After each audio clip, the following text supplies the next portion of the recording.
How did PartyCannon form? Like, what was the conception of this band even? God, man, like it's not as exciting a story as you'd expect, but Really? so no, man, like it's kind of average. So basically, long story short, I live in a town, or it's just been upgraded to a city called Dunfermline, and there's not a lot of like metal or alternative like music happening here. There's a lot of like indie rock and things, but it's not like there's no one just playing blast beats. So I think me and the only other four people in the entire of the firm who gave a shit about this kind of music just all seemed to happen and play like the instruments we needed. We're all in like kind of other bands. Like I was in this kind of like techie band called Psychoanalysis, and the other guys were all in a kind of fresh band called like Canthropy or something like that. It was, high school shit, man. And they all didn't like their bass player. My band was really doing what I wanted to do. So we kind of got together and we were like, okay, well, we all like Dying Fetus, we all like Discord. Let's finally start like a brutal death metal band. And we started a band called Catatonic Phantophalogy. And just further down the line, we're like, fuck this name. Let's just change it into Party Can. And yeah, because like Wow. our singer told us a story about how he spent £15 on a party can for his dad's birthday, and he set it off and it like didn't work. And for some reason, when we were like 18, we thought this was hilarious. So like, cool, we just called the band it. So you formed the band when you were 18. Yeah, I'm 31 now, so it was quite a while ago. Yeah, so it was like partying age pretty much. You started it, Yeah, funny enough.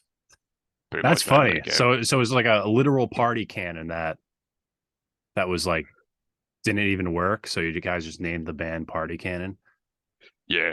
We all our song titles are like Party Can song titles before then. So I had things like Big Tasty and There's a Reason Your Single written and called that in the old band name. And we're like, okay, we're kind of going this direction anyway. We all like gore grind and power lines and things, stuff that had a bit more kind of cynical edge to it, like Spaz and Afternoon Gentleman, Weekend Nachos. So we're cool, let's just combine that with like death metal, and there you go, we've got Party Cannon. Also, if you Yeah. go to like if you go to like festivals in Europe and stuff, it's like fun. Like people like have fun at those festivals. So it's like, yeah, it makes sense. It just made sense. A lot of things just kind of lined up and like, cool. This is what we need to be doing with our time. Totally. And you guys stand out, you know? Like that's how I discovered you guys because you look at those festival lineups and it's like, what the fuck's Party Cannon? So man, like I would love to be like guys because I'm a marketing genius. But Yeah. if I was that smart, I would not work a 9 to 5 desk job. If I was just lightning in a bottle, worked out, right place, right time type thing. It just kind of happened. No one like particularly sat around and went, we could really corner the market if we did this. But no, we just kind of got lucky there and it kind of stuck. It could have Yeah. gone So two ways. It's like people could have fucking hated it. yeah. So you guys just like with the name Party Cannon, it's like screw it. Let's just completely like lean into this, like make the logo like rainbows and whatnot, or different Yeah, colors, every letter yeah. and I whatnot. think we Yeah. kind of I think we thought we'd play like 2 gigs, maybe go to Europe like one time and that'd be it. Then here I am 13 years later. Yeah, here we are. So What seems was to go a bit through. yeah. What was the first Party Cannon show like? Oh, fucking terrible, man! Like insanely bad. Really? We kind of yeah, we got us a good offer to like play in Newcastle. Um, so before PartyCannon started playing gigs, I was like driving for other bands, taking them around England. I was like friends with a band called Cerebral Bore, so I'd like follow them about on tour and things. So I met like a lot of people in the UK death metal scene at that point, and I was like telling them about my band PartyCannon and give them demos and stuff. So eventually we got offered a gig in Newcastle, supporting a band from Ireland called Putrefy, and it was kind of like a month's notice or maybe, so we kind of called it together. Like we weren't gig ready at all, but I was like, fuck it, let's just do it. Let's just get out there and do it. So we went in and played, and I think we played to like 5 people. We're probably like w- some of the members. That was like the first gig they ever played at all, so they're kind of like a bit not sure what was happening. We didn't really have like a stage or monitors or anything. We just played. We moved all these chairs to the side in like pub, and the band just like set up there, which is super DIY and like really fun and stuff. But when you're that inexperienced, you didn't really know what's happening. Our drummer just didn't like know the songs, and then halfway through the set, our guitarist Craig blew up the amp he was borrowing. So Oh my he didn't. God. We're like, fuck. So he went and watched most of the set from the bar while we kind of like stumbled for the rest of it, playing to these like 5 people. But I mean, We did it. We got out there. It was like kind of breaking a barrier in a way. So we're gonna drive like 4 hours, play this gig. It'll be our first gig. We'll just do it, and that just means party cannons unleashed on the world. And from there on, right, cool. That's we know what to expect. We know what to do. We can kind of, Yeah, as long as it doesn't go that badly again, we can call it a win. Well, it's fun, man. Like, I mean, yeah, I saying yeah. gig went badly, but it wasn't like a bad experience. Does that make sense? Yeah, it's like you hear a lot of bands like first gigs, and it's usually like a, you know, just a hellhole and an awful show. Yeah, So we it's really, kind of how you get knighted. You know what I mean? yeah, yeah, for sure, man. I mean, we still play gigs like that, but we just, we just know what to do. We're just kind of better doing it. But man, yeah, like Yeah. we really wanted to avoid like just playing to our friends first time around because every single lives is like local bands start, they play to their friends, they play like 10 gigs, and you just kind of sell tickets to their mates, and they'll do that a bunch of times and kind of fizzle out. Like they don't really like move out in their like hometown or anything. It just comes this kind of like repeating cycle of like, yeah, it's like right, let's avoid that. Let's not just play their mates. Let's not play locally. Let's hold off playing Scotland for as long as possible and just kind of get out to people who don't know who we are and anybody that we win over are like legitimate fans. Rather than just my mate has bought a shirt, my friend will bring his friend to a gig. They might not like death metal, they're just gonna come along anyway. So like, yeah, we just fuck up that. We just seek out active fans in a way. Yeah, that's awesome. What was like the moment when you realized like, wow, we're actually like, doing a lot here. Like we're not just a local town party band. Like we're actually like doing legit gigs and like really getting ourselves out there. That's a good question, man. Like, because I think the real turning point was when we toured America for the first time and we were on like Mm, Bury Death Fest. But we played some cool gigs before then, but there's like support slots and stuff. So, but we're quite lucky. Like the way we networked and stuff, we'd play support slots in England rather than Scotland. Like we barely ever like we played Scotland, so we're getting some cool gigs. Like we're playing England with like Distant Doom and Super War and stuff. We got we played with like Carl K and Pighead and things down in England, just kind of slightly bigger gigs than we'd like playing Scotland. So that's pretty cool. But it's when we actually went to America, we released our first album, and we went to America and we toured with Cardiectomy and Parasite Ejaculation. When that offer came in, and it was like a good offer, like financially and stuff. It's like okay, maybe we should start taking this a little bit more seriously. Like before then, we played one really good tour. We went on tour with Prostitute Disfigurement and Rectal Spectrum. I was like 3 or 4 days around the UK. And at that point, I was like, okay, if this keeps up, then there's definitely something here. But then that American tour offer came in 2015. Like, okay, now we know what we need to do. This is worth doing. Like, there's people on the other side of the planet who want to see us, which we didn't expect to happen. We had no idea it would happen. But yeah, from then on, like, cool, we kind of need to get on this, keep grafting, see where it can take us. yeah. Yeah. And it's crazy because like you're saying like you're not a marketing genius or whatever. But like again, at the same Oh, time, like it's you guys stood out in your imagery, and then you look into the band and you guys have like awesome, brutal music. It's not like you're just that you're more than just, the image. Like you guys have awesome music we, to that also goes yeah, with it. So what was the creative process of making Partied in Half? it's difficult, man. Like, Really? I know a lot of time the interviews, people are going, "Oh, PartyCannon will be really fun," but no, it's been a slog, man. It's been a fucking like I love it, like I love everyone did, but everything's kind of come through like determination and like loads of barriers and things. Because when we recorded Party in Half, we were a three piece. We fired our drummer for the second time, and our guitarist Jack quit, so we're down to Oh three my members. God. Like I played bass, we had a vocalist, and we had a guitarist Craig, like the three original members. And I was like, yeah, I was difficult, man, because we'd just been through this period where we had a drummer, the original drummer, and he just kept pulling out gigs and he would go to practice and stuff. But there was like no one else pretty much. So we'd have all these good gigs lined up and he kind of pull out of them, or we'd book recording but he wouldn't learn the songs, or we just wouldn't come to practice. So we kind of put all these things in the works, but he kept just getting pushed back and pushed back and pushed back till eventually we kicked him out and we found like another guy to fill in for a while. Because I played in another band called Nick the Savagery, and their drummer Ewan is amazing. He's still amazing. He's one of my favorite drummers ever. But he agreed to fill in for a few gigs, and when that happened, we're like, okay, this is what the songs are meant to sound like. And when he was in the band for like a few months, we played all these amazing gigs. Like we planned stuff and it happened. And just you could just from doing that, like the popularity of the band expanded quite a lot just within those like few months. So like, okay, that's cool. But then he went back to Electric Savagery and he was like, I can't do any more party gang gigs. I need to focus on my actual band. Like, that's fair enough. That's how it works. So our old drummer came back and he's like, things will be different. It'll be fine. So we wrote all these songs, we wrote Part and a Half, and it just wasn't fine. It just went straight back to how it was, like within like a month. He was like, I think the first one was fine. Like he practiced drums at more with a few gigs, like we went down to England again. But we tried to write his new EP. The way we kind of write songs is I don't play guitar. I only play bass. I can't physically play guitar. Like I know how it works. Like I understand where the notes are. I know understand how chords are made up, but I can't actually play guitar to the standard I'd want to. So I've got this program called Guitar Pro where I can just input the music and it'll just play it out to me, and then I can send it to my bandmates and they can learn it. I can like program drums on it and everything.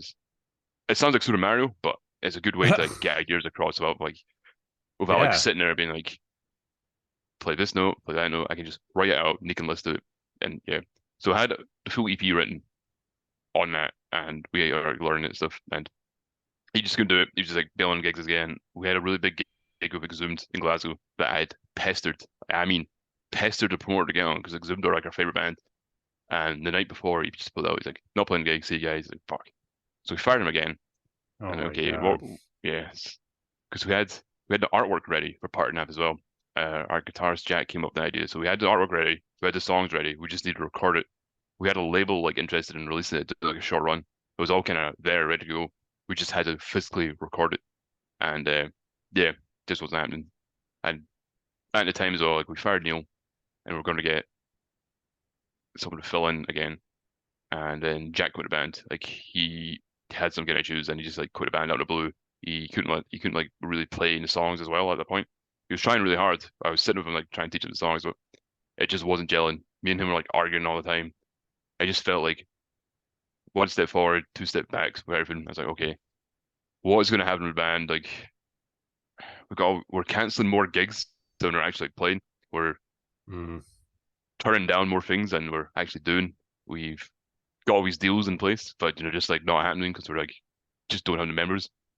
So I went, okay, what we're gonna do is I'm just gonna hire someone to play the drums on this. I knew a guy in Glasgow called George Henry. He played drums in a band called The Color Pink Is Gay. We were like a insane mathcore band in Glasgow, Wow. and like I mean like mental. I like heard the name and stuff. Then I went to see him in Edinburgh and I saw him play for the first time. I was like, holy shit! There's actually people in Scotland that can like play like this. So I just got in touch with him. He's like, I want you to record drums on our EP. Because he had his own studio and things. I was like, I'll just give you money to do this, just so it gets out there. Then we can like worry about members afterwards. I felt like once we had something in the ether, like some kind of actual legitimate release, people would come to us. Because we had demos and stuff before then, but I don't think they really represented the band because they were kind of recorded with our old drummer and he didn't really know the songs. He couldn't really play it in standard, so his drums were really replaced and really edited and things like that. And we are kind of recording on a budget, so everything's kind of done like DI and reamped and things. So it sounded like a demo, but it wasn't really like the sound we wanted.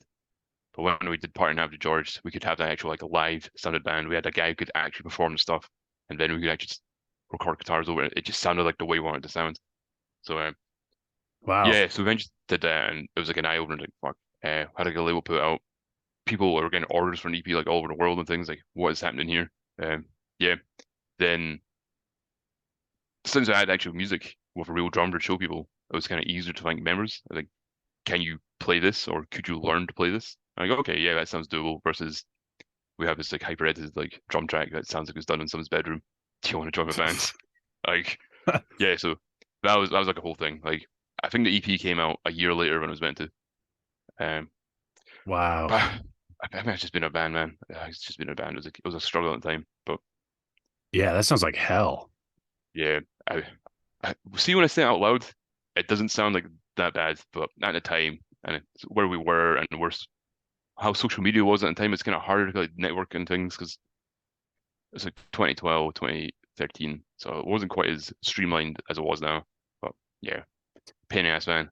So many Yeah. setbacks, but it worked Yeah, out. it's It like worked out eventually. also you're at a point in the band's career where it's like, let's, the iron's hot, let's do it now. And it's like, Yeah, the totally. drummer, it's just that sounds so stressful, you Oh know? man, I was at a point where I was like, right, fuck it, we'll just release this EP and call it a day. Like if we can't find a Yeah. drummer, that's it.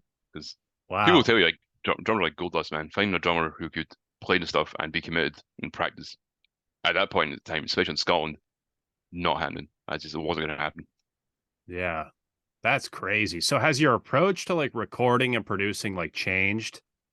Like, is it a lot? Is it way different than what you had in mind now? Is it way more professional and or is it still very DIY, you Oh know? no, no, it's definitely more professional now, man. Oh Like yeah? So we've what's done that look things like like? oh like recording in an actual studio with really Yeah. people who know what they're actually doing and things, not just my friend has a tone port. I'll record DI guitars with him. We'll pay for a day of drums. We're like, all right, okay, we know what actually goes into like recording now. Because see, when we recorded our first album after the EP, every step went wrong. Like we fucked everything up, literally everything. It sounded nothing like we wanted to. I mean, credit to the engineer Rob. He did a great job of what we gave him, but what we gave him was not very good. So so that's why that happened. So that experience alone was enough to like, okay, we need to be this prepared to record a full length album. We need to record this way in an actual studio that sounds like this. We do if we're gonna have a guitar tone that sounds like that, this is what we need to do. If we want to be this tight, we need to practice this much. We need to all these things kind of fell into place after that. But yeah, so basically we just put more money and time into it rather than just fuck, we've got some gigs, let's record as quickly as possible and just get some to do it. Like we understand there's a whole art to like, fucking recording now, especially in the kind of music we play, like because we really want a live organic sound. Like it's about sounding like you're in the room with the band, just Yeah. as yeah as human as possible. And that capturing that is difficult. Like that takes like time and effort. Whereas if we just programmed everything, we could have like a really stereo sound release that was out like that. But that's just not what we're about. So yeah, Yeah. yeah, it's just Yeah. about Wow. understanding the craft of recording a bit better. Of course. Now in terms of Party Cannon's like music, like I love the samples you guys pull from. Like they're Yeah.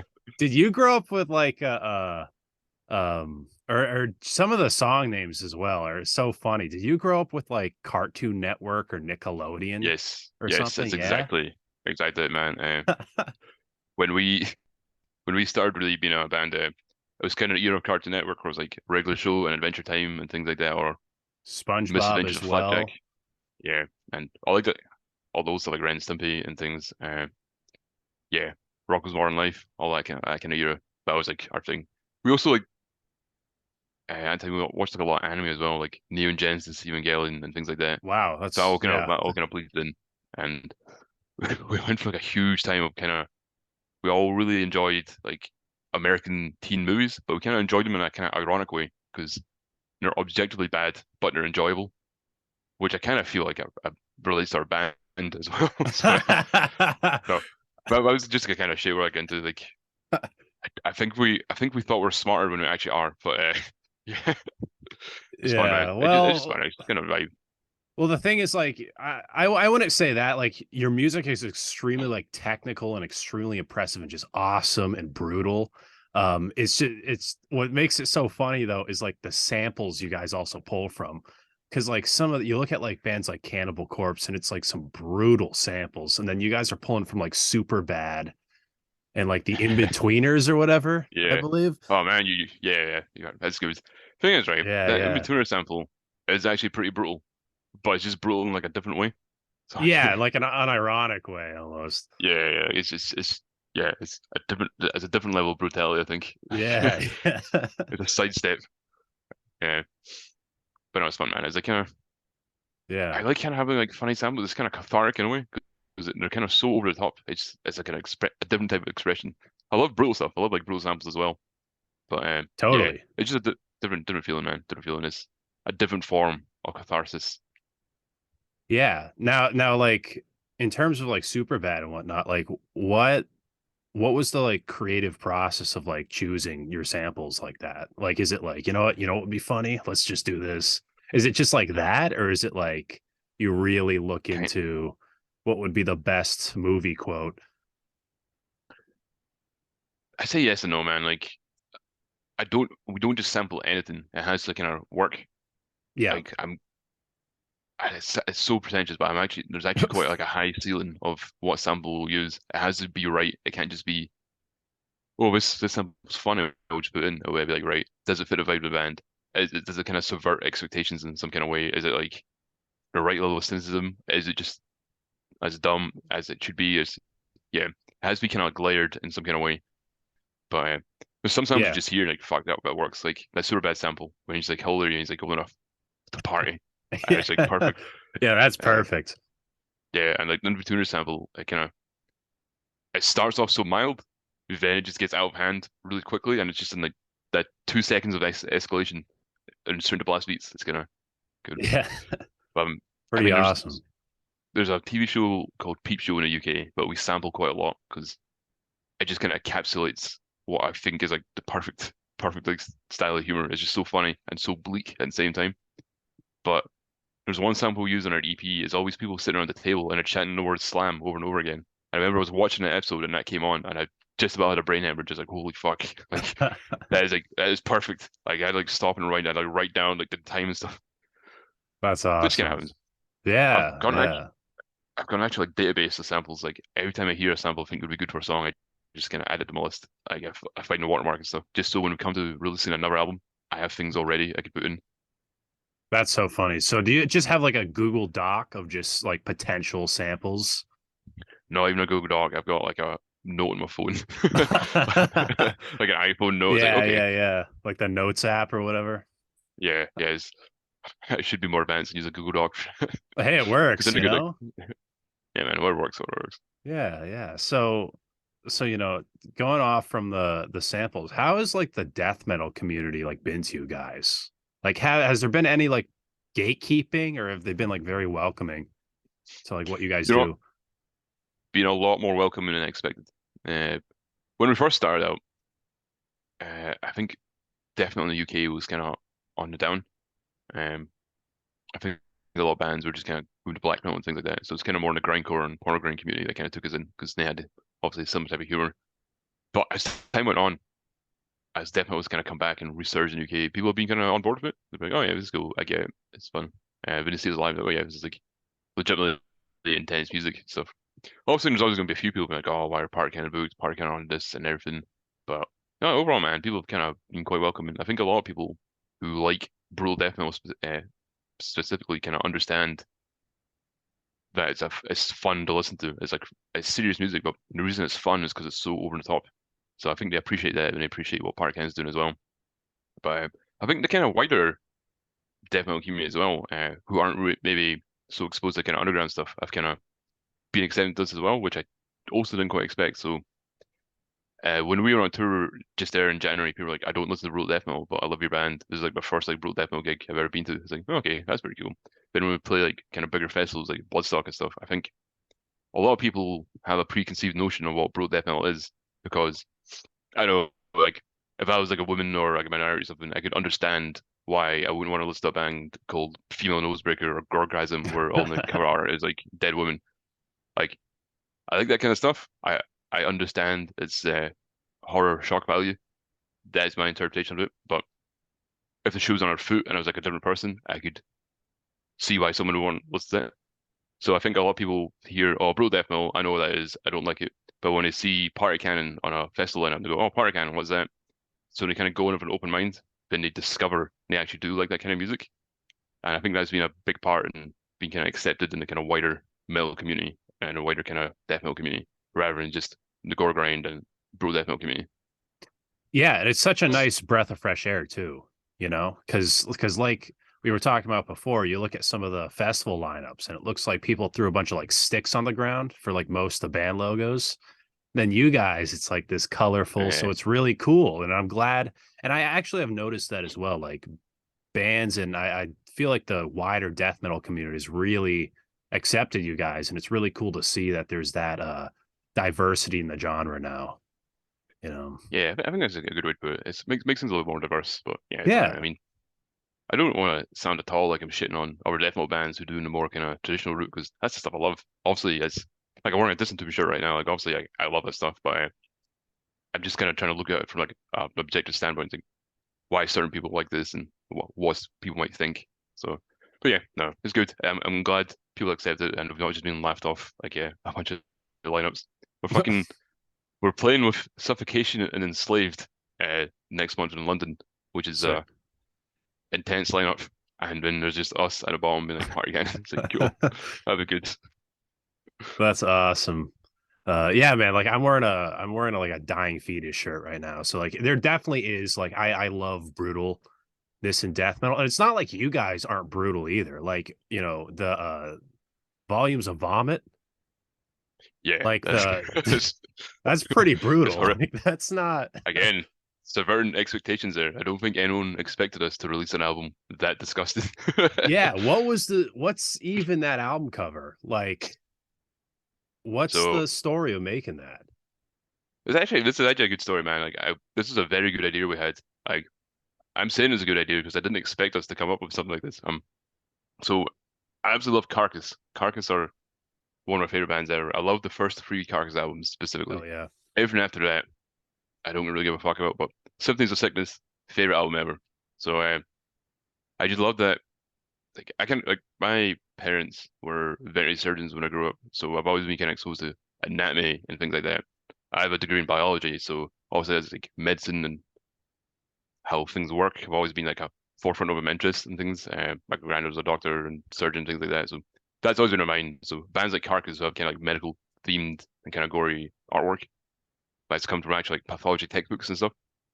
Right up my street, right up my street. So I've always wanted to do something that was similar to that, but kind of like PartyCannon. So basically, what we did for our album was we did this ad campaign where we asked all our fans to submit pictures of them like partying and like being sick and stuff. So the album cover and album sleeve is made up of over 200 submissions of just people throwing up and partying and Oh taking my drugs and stuff God. by people just sitting in and just turned it into like a Carcass style collage. Even the album title, Volumes of Vomit, is like Symphonies of Sickness.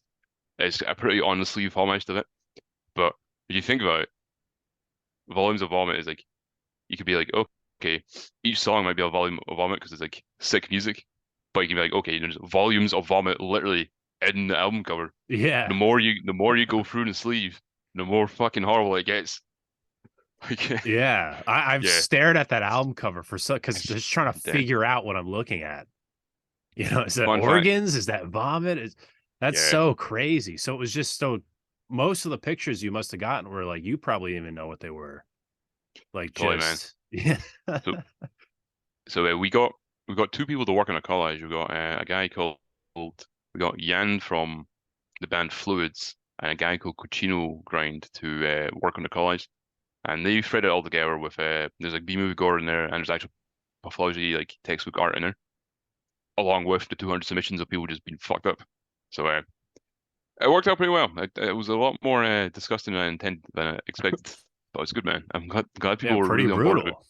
and Yeah, it was yeah. fun as well though, man, because we did that over COVID. So like I think a lot of people were kind of pining for some kind of like excitement, some kind of like party as well, because obviously people have been like stuck inside for ages. So now the chance to interact with a band they like and be part of the album and kind of make it and stuff. I think a lot of people were on board with it, and it kind of just made. I'm not gonna say made lockdown worthwhile, but it made waiting for it at the end of lockdown to see this kind of thing to contribute to it kind of more exciting in a way. It was like, and it was also throughout COVID when we weren't playing any gigs, people were still supporting us online and buying lots of merchandise and stuff. And I know how hard COVID was for people. I had friends lose their job and things, so the fact they were choosing to use their money at that point to like support our band like meant a lot. So I figured this is a good way to give back to them and show our kind of appreciation of that by letting them be part of an album in like a kind of unique way. It's not just we don't just oh okay donate $5 and you can get your name in the album. It was like you can literally be in the album. So yeah, I think it worked out. It was a big project, but it worked out pretty well. I think, man. I think people appreciate it too. Yeah, totally. And that's really cool to hear because yeah, in a way, like in a very brutal way, you are bringing the community together, you know, and then everyone's submitting these things. It's not like, yeah, like you were saying, a lot of bands will do that where like, you know, donate like a grand and maybe we can put your name like in fine print in the back, you know, Yeah, but yeah. this is it's pretty cool. Did you must have gotten like weird like not even brutal pictures, but like was there like any really weird pictures you got that like didn't really make it on the cover at all? Oh no, no, we used every single picture. Like if you go Every through an single album booklet, picture. every single picture is in the album cover at some point. Well, maybe not like actual cover, but throughout an album sleeve, if you go from the booklet, they're all in there. They're all in there. Like Wow, we that's made that awesome. like, but we got a kind of spectrum of kind of weird. Some Yeah. people didn't really understand an assignment, so we got pictures of people just drunk having their dinner and stuff. It's like, okay, we got we got some very incriminating pictures of people doing cocaine and stuff. I was like, your face is in that, but fair enough, you're staying on.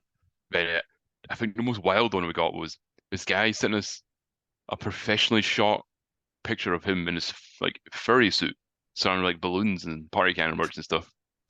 Like what? Wow. Like good for you, man. Like I'm glad you're into that, but like I mean like pro shot. Like I think he went out and just did it for himself. Like fuck it, I'm gonna go all out. I'm just gonna do this. I just want him to like bring this up at some point. So that's in the album as well. Yeah, That's yeah, it's interesting, crazy. man. Yeah, it was fun, man. It's cool. It's good to see what people came up with. Some people made Yeah. their own like fake vomit as well, like what we did, so they could be in it. And that's fun. That's cool. Yeah, you guys have I believe it's like a single or whatnot. It's like a cake, and didn't you just put like beans or soup on it or something? Because it was supposed to be Yes, like vomit or something. yeah, yeah. Like, in my mind, it looked a bit more brutal than an actual picture, but Yeah. yeah. So it was like a cover for nauseating and unpalatable. Um, yeah, man, it was good. So basically, for that shoot, we came up with loads of fake vomit, and we got like a pro photographer come in, photograph us like being sick and stuff, and sawing a cake in half with a chainsaw and things. It was pretty fun. It's pretty fun. Cool. Also, kind of like our whole thing with album covers as well is meant to be like DIY B movie type shot gore. So if you look back at all our covers, like we make them all ourselves to some degree.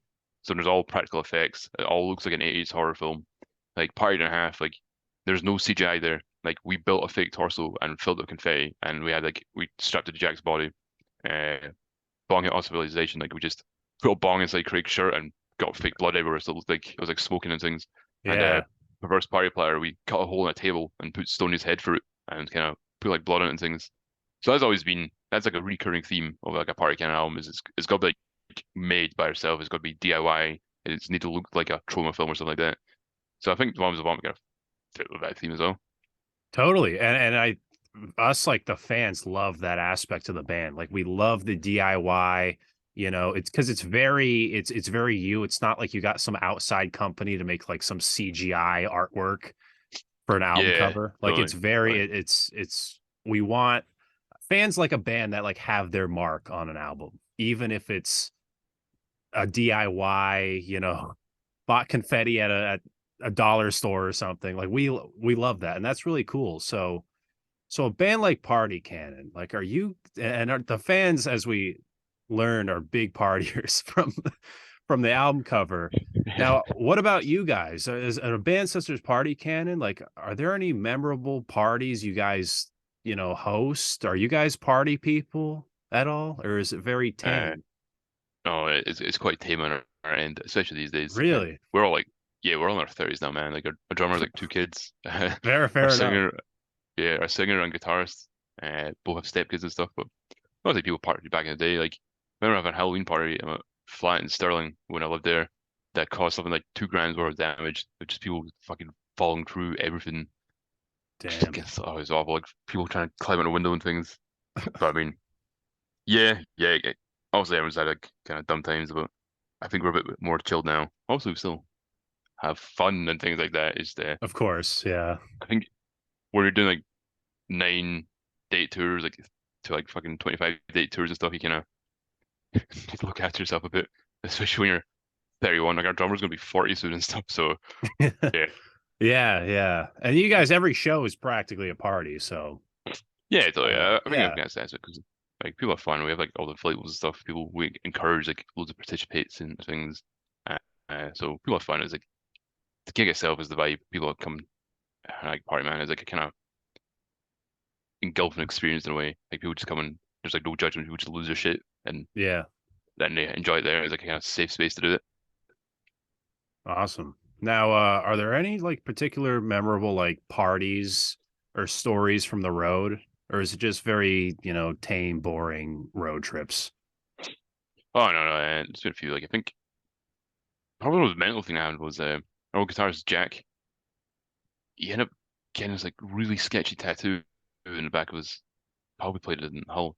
So we played this venue called the Hollywood and Vine. I think it burned down by now. In Hull, and Hull, yeah, Hull is like the worst place in the UK, man. Everyone there is very nice, but the actual place is like it's like the town like time forgot. Like there's like no infrastructure or anything. But Wow. yeah, so we played this venue, and the guy he was like, "Don't worry, man. You're gonna get paid X amount. We've got all these drinks for you and stuff." And he's this big scary guy. He had like eyes tattooed on the back of his head, and his t-shirt said something like "I fuck nuns." I was like, okay.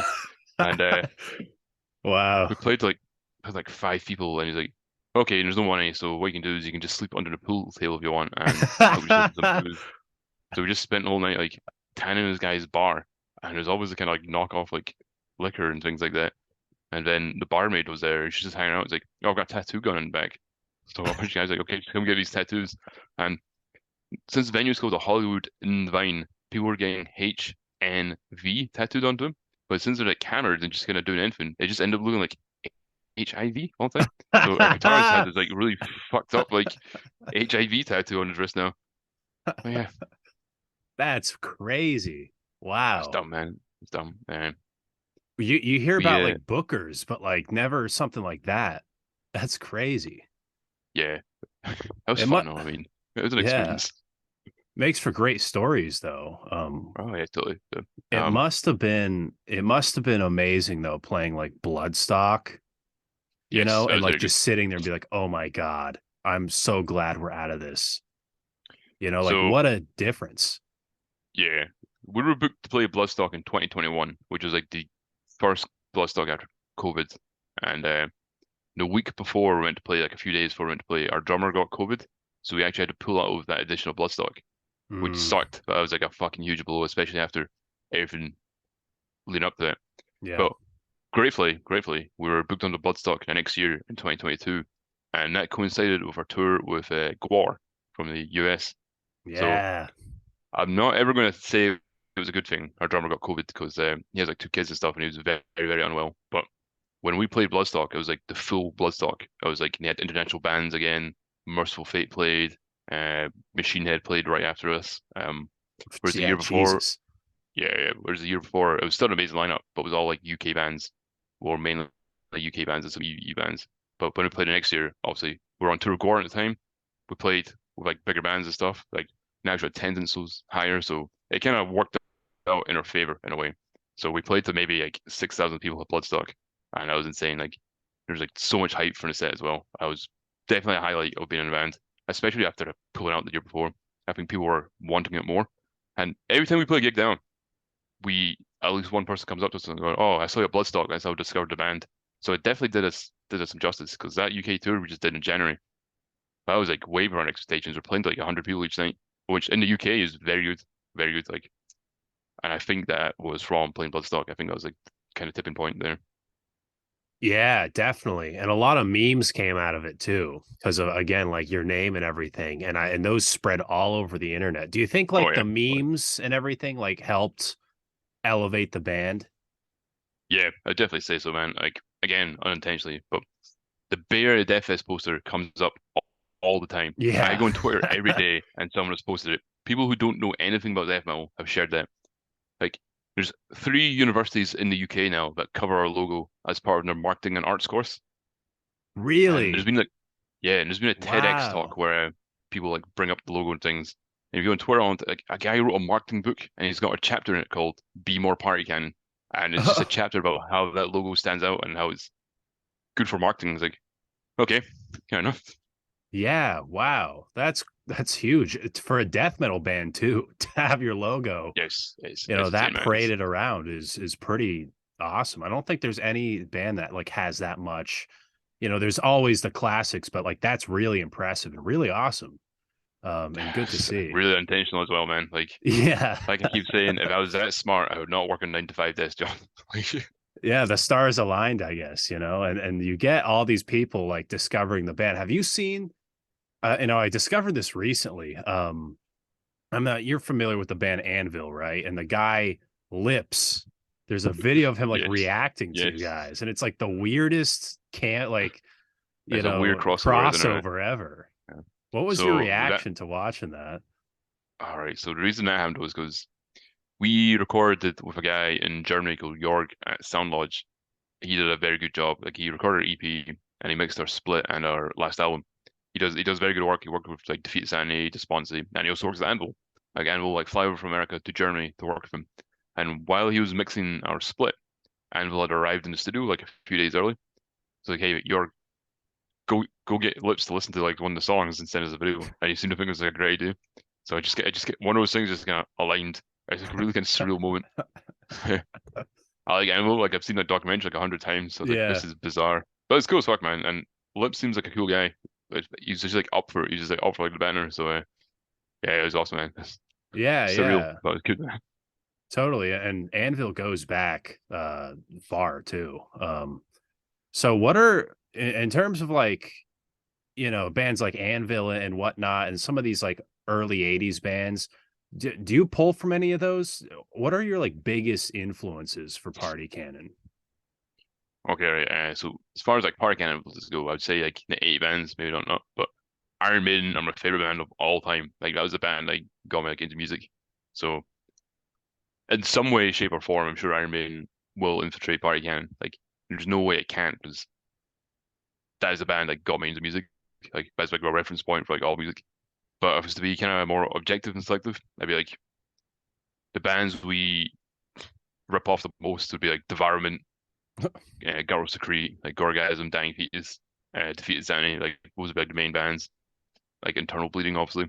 Then kind of more grindier bands like Exhumed, and the kind of more cartoony type bands, and also like we're all into like power violence and grindcore, so like Insect Warfare, and Afternoon Gentlemen, Spaz, bands that kind of had a more kind of tongue-in-cheek approach to like their really brutal music, a bit more kind of socially conscious and things. So yeah, stuff like that. Just a mix of Yeah, all, just kind of the more fringe, extreme stuff. cool. Cool. Now as we wrap up here, I'm just curious, is there anything in the works fans can look forward to? Anything, any current projects right now? So the third album, we're nearly done with that. There's a lot going on behind the scenes of that. There's going to be some big news about that at some point. Not at some Awesome. point soon, but in the next year, there'll be quite a big announcement regarding that. Uh, Maybe some people can figure it out. Maybe they can't. I'm not going to give you any clues. But the next album's going to be bigger in a lot of ways. We've got a Awesome. few tours coming up. Um, I can't really announce them, but we are going to go to some places we've not been for a long time, and hopefully, fingers crossed, we'll be on tour with a very, very big band at the end of the year. But if not, we'll have another very big tour instead. So there's a lot of tours in the works, and there's gonna be a lot more music videos as well coming. That's all I can really say about that. But yeah, We love to new see them. music, more touring. We might release some hot sauce. We don't really know yet if that's on the cards. Uh, That'd be amazing. yeah, so lots of cool things in the works. It's just that Cool. stage. Like I think everyone who's in a band that can has like plan quite a while in advance, you kind of hit the stage. You're like, right, we've got lots of stuff coming up, but we can't really mention, and it's still a few months away. So we're just getting in this phase where like, okay, we'll just wait as a hurry up and wait type thing, but it'll be worth it. It'll be good. We're Cool. demoing the new album at the moment, so things are happening. Things are happening. Very exciting. Is there any places you haven't, performed at yet that you would like to? Like any tour stops, any countries or Uh, I think states? I think Australia is probably the main one we've not been to yet. That's the one we kind of really want to go to. Australia and America are places we get requested to play the most for some reason. We've been to America a bunch of times. Yeah. We're aiming to come back very soon. Uh, I think the main thing to do in America is go back to the West Coast. We've only played the West Coast one time, and that was we did a tour there in 2015. And every day I get messages being like, "Come back to Denver."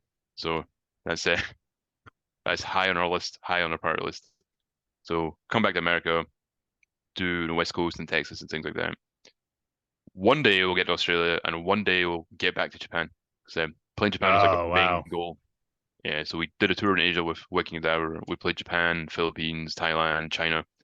But going back and doing that again, especially after if things have opened up again, that's like also high on the cards. See how that goes. See how it goes. Yeah. Yeah. So what's the best way for fans to keep in touch with the band? Just social media?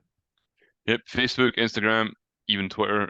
We've got a link tree. We've got a website, www.party-cannon.com, and that'll take you to everything. Has our merch store, it's got our links, it's got our booking info, it's got, yeah, it's everything. Everything's all neatly packaged in that one website. Sick. Music, party favors, everything. It's really Absolutely cool. everything, man. That's it, man. Awesome. Well, Chris, thanks so much for doing this, man. Really appreciate Cheers it. for having me on, man. It's been good. It's been fun. Of course. Yeah. I'm Brandon Battick, and this is Disturbing the Priest.